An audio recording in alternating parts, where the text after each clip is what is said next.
The stars glittered cold and distant over the heart of the galaxy.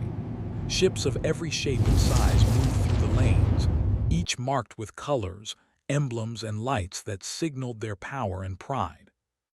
The Galactic conquered, the Council of Advanced Civilizations, watched over these lanes like a silent judge.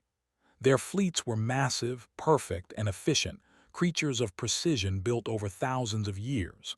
And then came Earth. Earth had sent its navy for the first time beyond the solar system.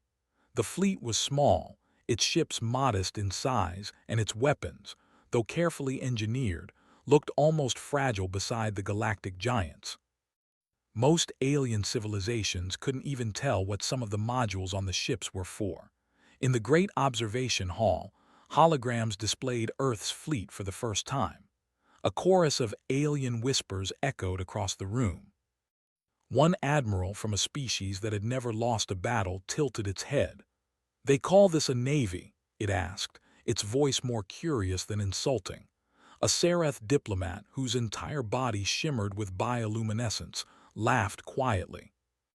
"It looks more like a museum exhibit than a fighting force." A young human officer stood among Earth's delegation. He watched the aliens laugh, and though his hands were folded behind his back, his heart beat faster.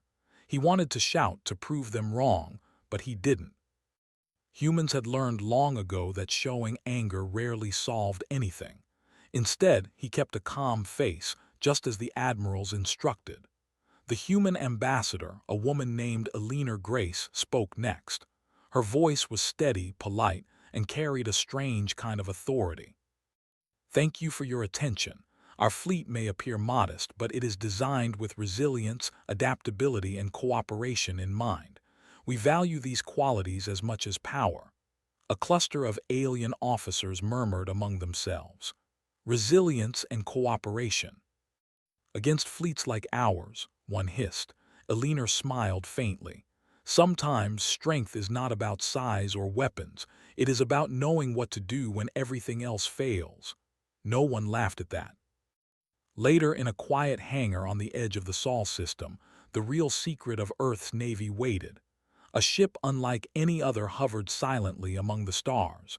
Its frame was massive, stretching so far it could be mistaken for a small moon from a distance. This was the Titan. Unlike the other ships, the Titan made no announcements. It did not flash lights or display insignias. Its surface was smooth, almost simple, yet it carried energy levels that dwarfed the combined output of the rest of Earth's fleet. Inside, engineers walked along corridors lined with panels and screens. Each step was careful, precise, yet there was no hurry. The Titan did not rush. The humans working there had spent decades designing every system with one principle in mind: endurance. They wanted a ship that could survive anything the galaxy might throw at it, not by brute force but by intelligence, creativity, and patience. Outside, the stars remained indifferent. The galaxy did not notice the Titan yet. It was hidden in plain sight, in a sector of space thought to be empty. Earth's navy was small, laughable, and harmless, or so everyone believed. Back in the conquered observation hall, a young alien strategist named Kither pointed at the hologram of Earth's fleet. "Look at this," he said. "They have only 5 cruisers, 3 frigates, and a single cargo ship. Our patrols outnumber them 10 to 1. Why does the Council even bother monitoring this?"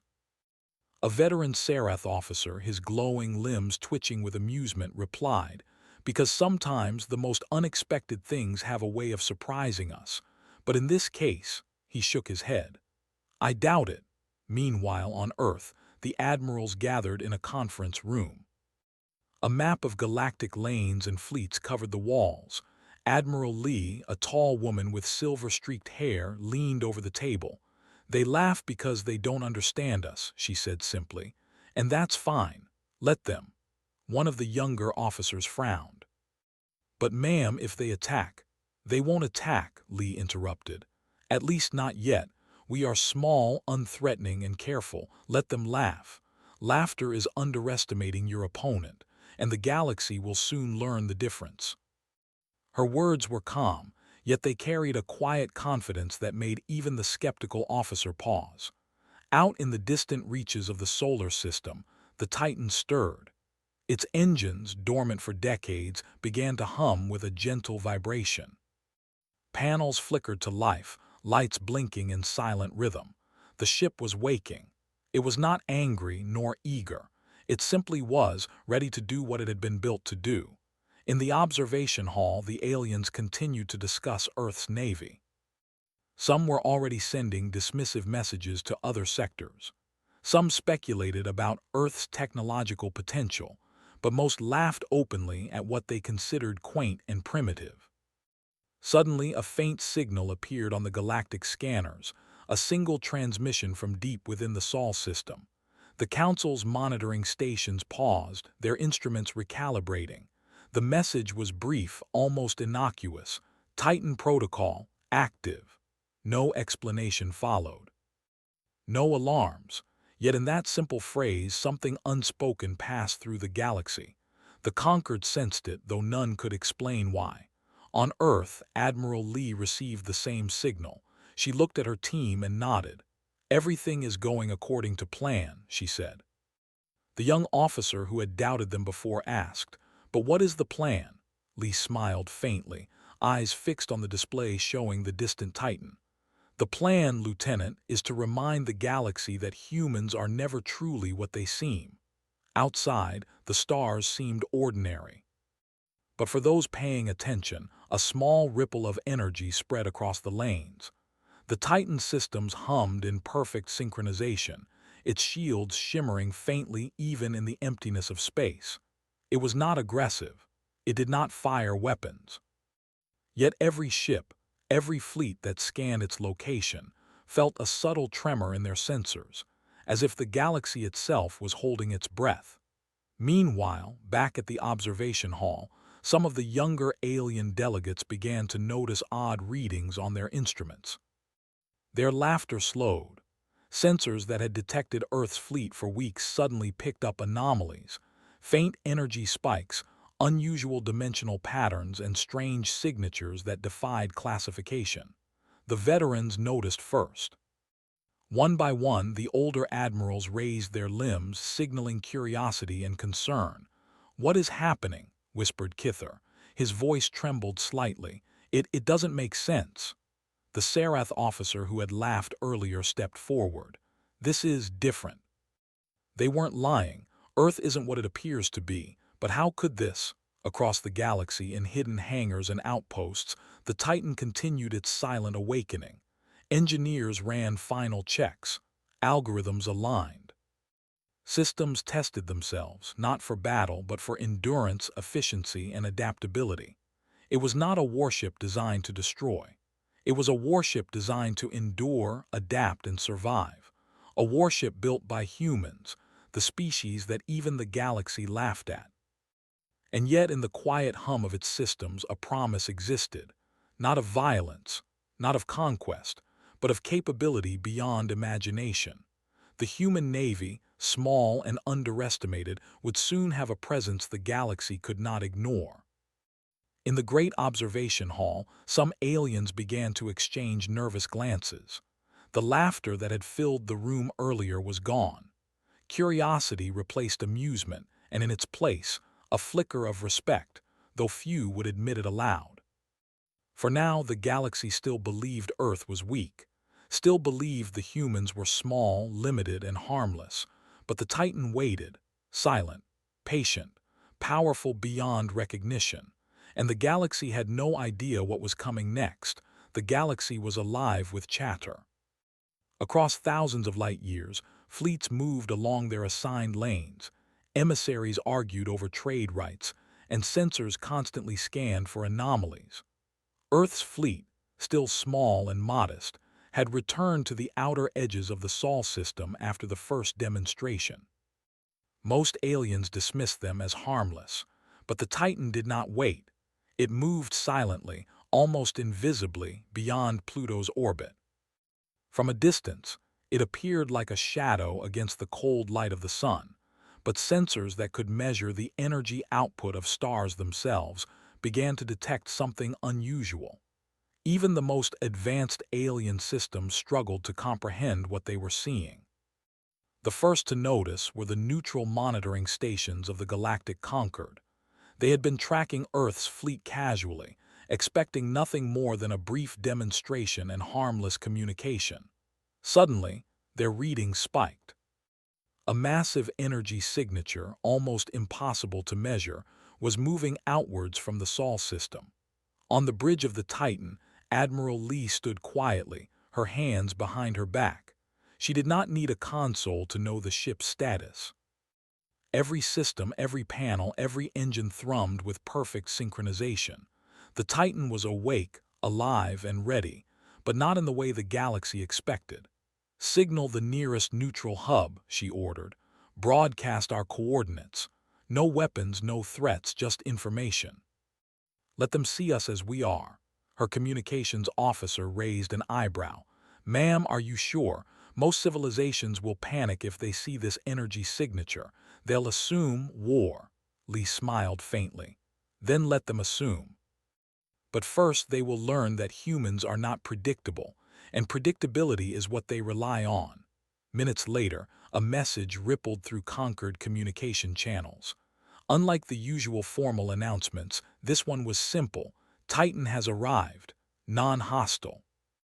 Assistance available. Coordinates attached." Within hours, alien fleets and observers converged on the coordinates, expecting chaos. The energy spikes were undeniable.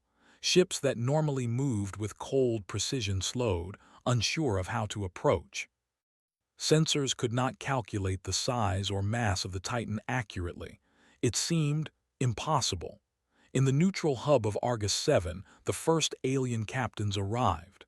They hovered at the edge of the Titan's aura, scanning nervously. Some used long-range sensors to try and map the ship, but the readings kept changing, almost as if the ship adapted to the scans. A captain from the Rylian Empire, a species known for their mathematical precision, frowned. "This cannot be real. The mass readings fluctuate. The energy signature it's beyond anything we have ever seen, and yet there is no aggression." Another, a biolum from the Lethai sector, added, "It does not display weapons, no targeting systems, no defensive shields visible. How can it be a warship?" And that was exactly the point. Inside the Titan, engineers worked calmly. They were not rushing to show off, nor were they trying to hide anything. Each system was designed to stabilize, repair, and maintain itself. Algorithms ran constantly to adjust energy flows, optimize power distribution, and correct minor spatial anomalies before they became dangerous. The Titan did not threaten anyone. It simply existed at a scale the galaxy had not prepared to see. The first approach was tentative. Small observation ships from the Concord edged closer, scanning carefully. One of the alien pilots, a young cadet, nervously transmitted a message to their base. "Sir, it's huge. And it's beautiful. I don't think it's meant to harm us." The veteran captain of the same fleet laughed nervously. "Beautiful? Cadet, it's terrifying. A ship like that, it shouldn't exist outside of legends." The Titan's response was not words nor actions of aggression. It simply extended a broadcast signal with patterns of light and energy. The holographic display showed coordinates, engineering schematics, and even navigation data for nearby ships. Alien engineers could not believe what they were seeing. Here was a vessel of unimaginable scale, sharing information freely. It offered assistance, stability, and solutions to problems they did not yet realize they had. Captain Kither, who had laughed at Earth's fleet months ago, hovered at the edge of the Titan's aura. He could feel his sensors struggling to comprehend the readings. Every calculation failed. Every estimate was off. He tried to warn his crew, but even he could not fully explain what he felt. This ship," he said slowly, "it is not like anything we know. And yet it does not attack. It helps." A small Rylian scout approached closer, scanning the surface of the Titan.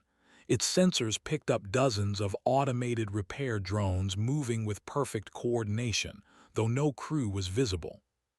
Algorithms were running without pause, correcting minute fluctuations in the ship's structure and energy flow. Back on the bridge of the Titan, Admiral Lee watched the alien ships move cautiously around her fleet. She did not need to raise her voice. The presence of the Titan itself commanded attention. "Prepare for communication," she said softly. Her communications officer nodded and activated the broadcast. A calm voice filled the calm channels of every ship in range. It was not loud, it was not threatening. It was human, calm, and precise. "This is the Titan, Earth Navy. We do not intend to harm. Assistance is available for any ship in need. Please follow the coordinates for safe passage and stabilization guidance." There was a long silence. Ships hesitated. Some sent signals to their superiors before moving. Others simply hovered, unsure of what to do. Slowly, a small alien freighter edged forward. It had encountered a nearby spatial anomaly, a distortion in the lanes caused by a weak gravitational ripple. The Titan projected a localized stabilization field. The anomaly began to dissipate almost immediately, leaving the freighter safely on course. A cheer went up in the freighter's comm channel. It saved us. The Titan, it saved us without firing a single weapon." Other fleets began to follow, sending damaged ships or unstable cargo vessels through the Titan's influence. Each time, the outcome was the same. The ship stabilized the environment, corrected course anomalies, and provided guidance to crews unfamiliar with such advanced systems. Captain Kither's disbelief turned into awe. "They laughed at them," he muttered, almost to himself. "And now I understand. This is beyond war, beyond fleets. They don't need to fight. They solve." Back on Earth, Admiral Lee monitored the progress through secure channels. She allowed herself a small smile. Humanity had not shown its full strength yet. They had not needed to. The galaxy was beginning to learn, not through combat but through observation. The Titan moved slowly, methodically. It did not rush. Every adjustment it made was precise. Every interaction it had with alien fleets demonstrated humans' greatest strength: patience, problem-solving, and cooperation. As the day turned into night on Argus 7, alien scientists and engineers studied the Titan endlessly. They marveled at its construction. They recorded its energy efficiency, its self-repair systems, and its adaptive algorithms. They had never seen anything like it. For years, many had assumed Earth's fleet was weak, insignificant, and obsolete. Now, the galaxy began to understand the mistake. A young Rylian engineer whispered to her companion, "It's perfect, not for war, but for life, for survival, for keeping order when everything else fails." The companion nodded, eyes wide. "And it belongs to humans." "Yes," she said softly. And they did not even show their full power. By the end of the Galactic Day, the Titan had interacted with dozens of fleets. It had stabilized cargo convoys, guided damaged ships safely through anomalies, and projected information to aid navigation. There was no threat, no aggression, only calm efficiency. And still the galaxy watched in awe, unable to hide the growing respect. For a species that had once seemed small, weak, and laughable, humans were proving something extraordinary. The Conquered Council convened urgently. Delegates from multiple civilizations argued over what they had witnessed. Many admitted, reluctantly, that Earth's technology was beyond their expectations. Some argued that the Titan should be studied in detail, while others feared what a ship of such scale might achieve if its creators ever chose aggression. Admiral Lee watched from her bridge as alien delegations debated and speculated. She said nothing. She did not need to. The Titan had already spoken. Its actions, calm and deliberate, had done more than any announcement or demonstration could. The galaxy had laughed at Earth. Now it was learning to pay attention.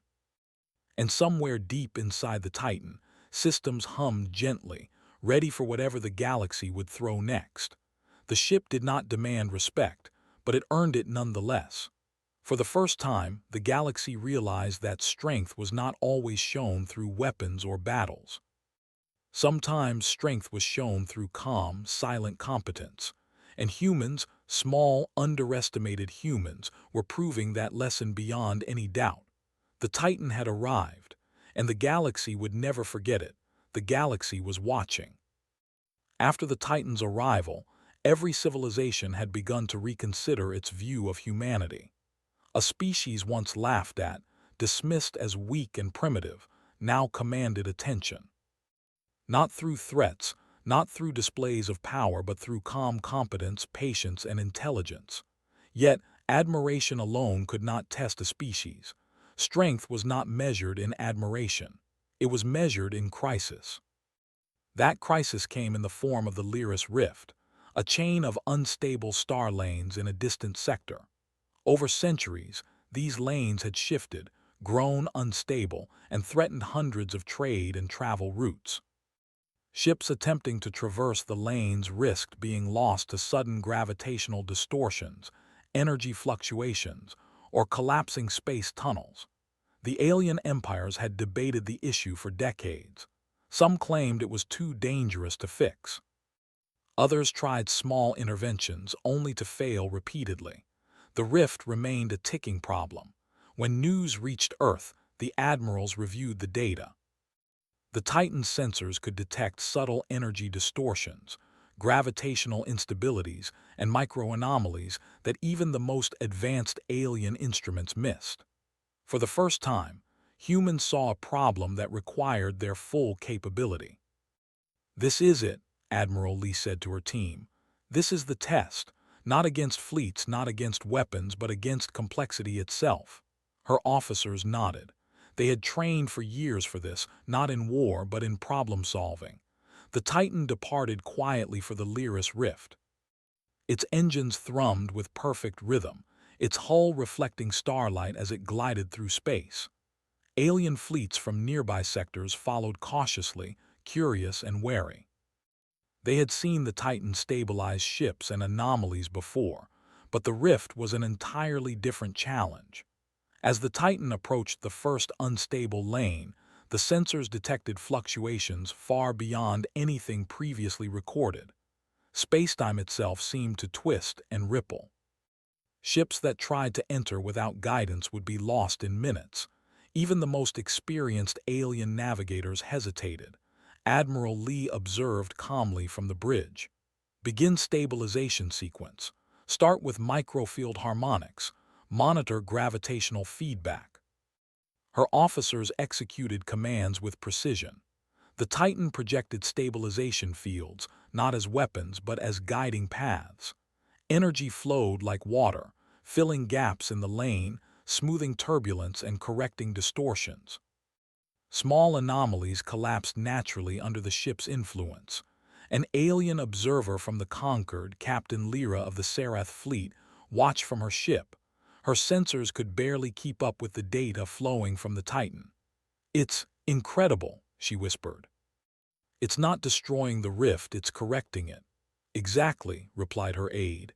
"It's not about power.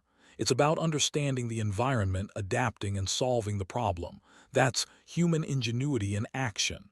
Hours passed. The Titan moved through the rift systematically. Every unstable corridor was carefully analyzed, corrected, and stabilized. Alien ships following it were amazed to see that what once seemed impossible was now traversable. For the first time in centuries, trade and travel through the Lyris Rift became safe. Yet the challenge was not over. The central section of the rift contained the heart of distortion, a massive energy anomaly threatening to collapse multiple lanes simultaneously. No alien fleet had attempted to stabilize it for fear of losing hundreds of ships. The rift was a natural test of patience, intellect, and courage. "Prepare for the heart," Admiral Lee instructed. "All systems to maximum adaptive mode. Remember, calm, precise, and cooperative. No rushing. Every decision matters." The Titan glided into the heart of the distortion. Its sensors hummed as energy readings spiked to levels previously unrecorded. Gravitational waves twisted around the ship. Space itself seemed unstable, shifting unpredictably. Yet the Titan remained steady. Its algorithms calculated new paths in real time. Energy fields adjusted in fractions of a second. Microdrones deployed to reinforce structural weaknesses in space lanes. Communication relays broadcast stabilizing signals to any nearby ships.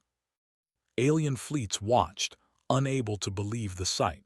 The Titan was not firing weapons. It was not attacking. It was simply solving a problem that had baffled the galaxy for centuries. Captain Kither, who had witnessed the Titan before, could barely comprehend what he was seeing. I thought it was impossible," he muttered to his crew. "But they humans, they just solve it, not with force but with understanding." Hours stretched into a day. The heart of distortion pulsed unpredictably, threatening to collapse at any moment. Alien observers fretted, calculating escape routes, ready to intervene. But the Titan continued its work, adjusting fields, balancing energy flows, and coordinating micro-level repairs in real time. Finally, the heart began to stabilize. The ripples in the lanes diminished. Energy distortions flattened. Gravitational waves smoothed out.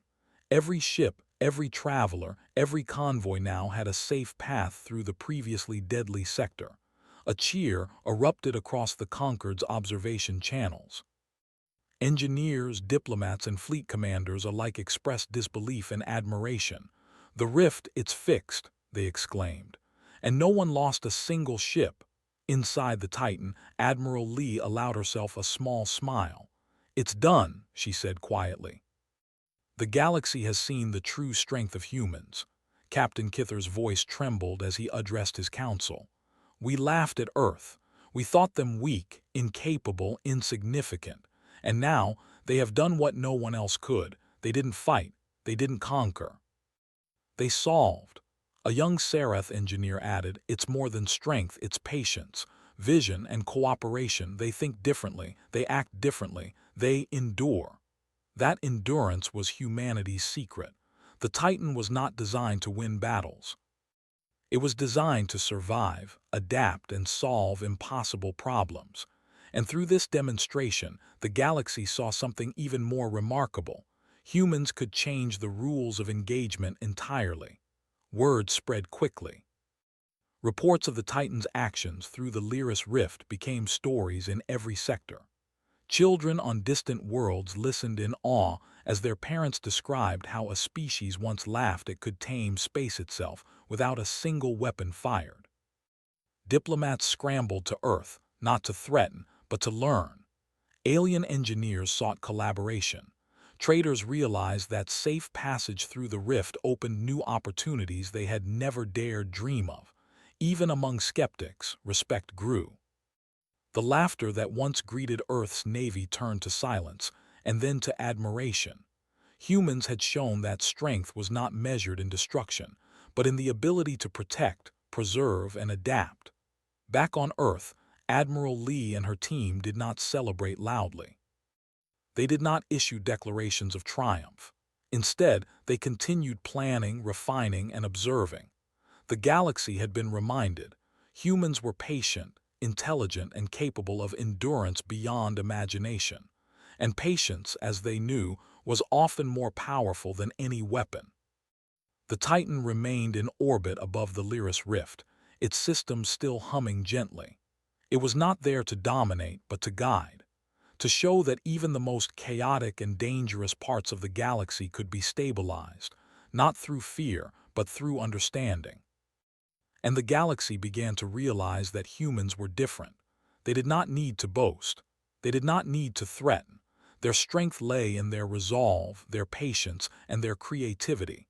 Captain Kither, now humbled, finally spoke in a tone of admiration. Perhaps we judged them too quickly. Perhaps we laughed too soon." Admiral Lee, watching the stars beyond the Titan's shields, whispered to herself, "And we are only beginning." For humans, the test of the Lyris Rift was not about proving superiority. It was about showing that true strength was silent, methodical, and enduring. The galaxy had laughed. Now it had begun to learn. And somewhere deep in the Titan's core, systems continued to hum, ready, patient, and prepared for whatever the universe would demand next. Because humans, small as they seemed, had become indispensable, not through power, but through their ability to endure, solve, and inspire. The galaxy had changed. The laughter that once greeted Earth's tiny navy had vanished. In its place were whispers of curiosity, cautious respect, and in some sectors, awe. Humans had proven that strength did not always roar. It could be calm, precise, and unwavering. The Titan, now legendary, remained a silent guardian over the Lyris Rift. Its presence stabilized the lanes and gave alien ships a safe passage that had been impossible for centuries. The ripple effects of humanity's actions reached every corner of the galaxy. On the Conquered Council, discussions turned from skepticism to admiration. Alien delegates debated not just Earth's navy but the philosophy behind it. "This is unprecedented," said Captain Lyra of the Serath fleet. "They did not fight, they did not conquer, and yet they have earned more respect than fleets 10 times their size." Her aide nodded. "It is not only the Titan, it is the humans themselves. They act with purpose, patience, and responsibility, and the results speak louder than weapons ever could." Meanwhile, on Earth, Admiral Lee received reports from every sector.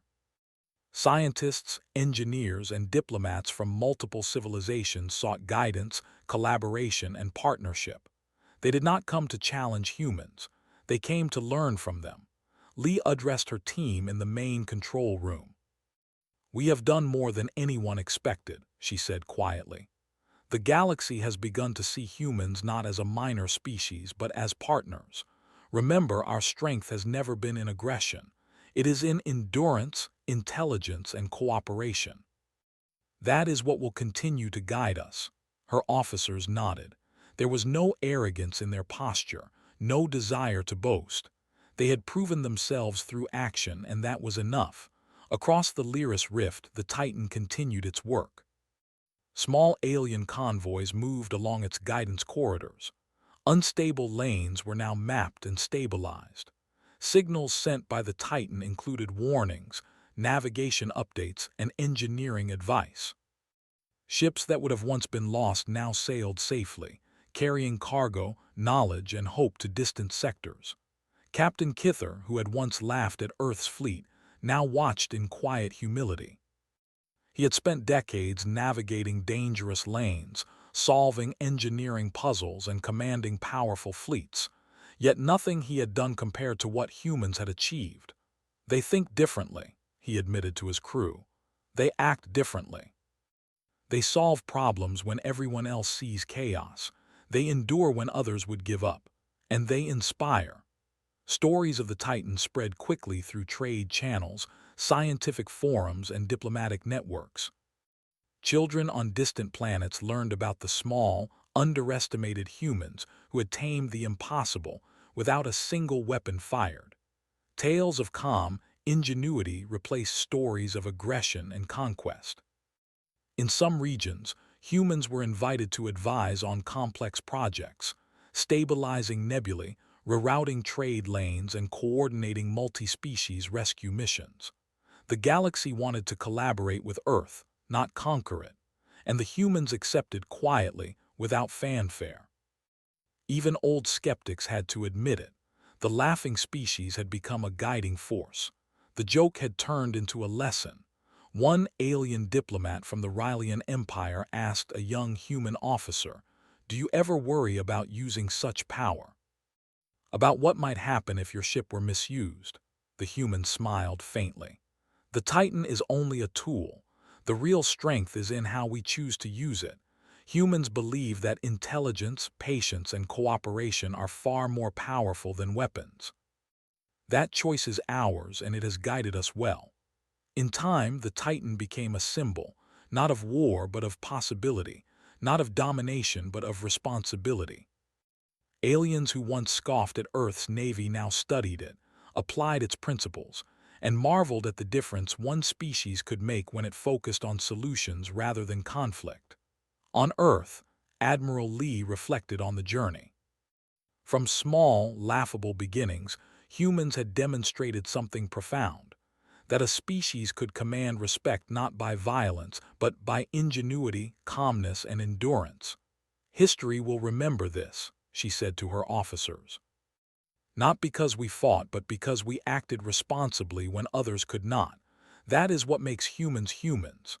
Meanwhile, in the Lyris Rift, the Titan hummed softly. Its systems monitored lanes, guided convoys, and maintained stability. It did not boast. It did not demand attention. It simply did its job, quietly demonstrating the best of humanity's potential. Alien fleets continued to learn from the Titan. Engineers studied its adaptive systems. Diplomats marveled at its communication protocols. Scientists analyzed its efficiency and endurance. Everywhere, humans were recognized not as conquerors, but as innovators, problem solvers, and steady hands in a galaxy full of uncertainty. Captain Kither finally spoke to his council in a rare moment of humility. We once laughed. We assumed Earth was insignificant. We assumed weakness. But humans have shown us that true power lies not in what you can destroy, but in what you can protect and improve. That is strength beyond measure. In quiet corners of the galaxy, young officers and engineers whispered the same lesson. Strength is patience. Strength is understanding. Strength is endurance. Strength is humans.